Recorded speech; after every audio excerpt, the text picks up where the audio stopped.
Gumza nawe ni kwamba tuko katika eneo lile la kuegesha magari ya kutoka Nairobi, kutoka Kakamega, Migori pamoja na Kisii. Hapa ndipo tulipo. Wameweza kusongezwa sana. Vozungumza nawe ni kwamba wamepita katika lile soko la Kibuye, wanaelekea pande ya Kondele. Lakini ni kwamba anavyoonyesha mwenzangu Dan ni kwamba hali ambayo hasara ambayo imesababishwa hapa ni kuu. Tayari wale vijana wamefika hapa wakaangusha baadhi ya zile chuma za kupitiza nyaya za meme, zimeweza kufunga barabara, wameweza kuwasha moto katika sehemu tofauti ya barabara hii. Hii ni barabara kuu ya kutoka Kakamega kuelekea katika ikulu ya Nairobi. Hapa ni Oginga Odinga Street. Wale vijana bado wanaimba nyimbo za kuweza kukashifu serikali ya Kenya Kwanza, lakini hapa doria imeweza kushikwa. Kitu cha maana ambacho lazima nikueleze Yeri ni kwamba hapa tulipo ni kwamba hakuna chochote ambacho kinaendelea. Tayari biashara zote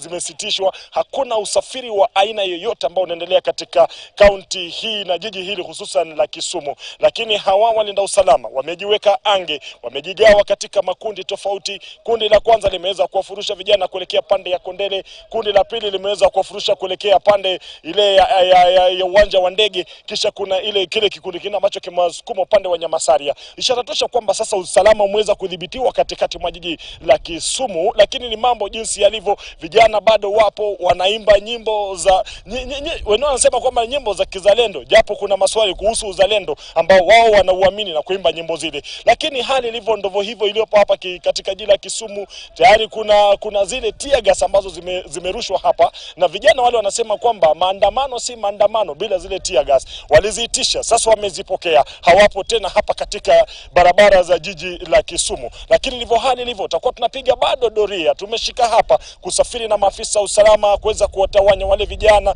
na kisha baadaye tutakuwa tunapata semi za wale vijana pamoja na maafisa vitengo vya usalama. Kisha tutakuwa tunarejea kwa yule mtazamaji wetu na kumpasha taarifa jinsi ilivyojiri katika jiji hili la Kisumu. Toka hapa katika jiji la Kisumu, Yeri, moja kwa moja kwako studioni. Nambwire, na eneo la Kondele kwa mara nyingi huwa sana linafahamika kuwa ni baadhi ya maeneo ambayo huwa yanashuhudia rapsha sana, hususan Raila anapowaita kutokeza. Kondele kukoje leo hii?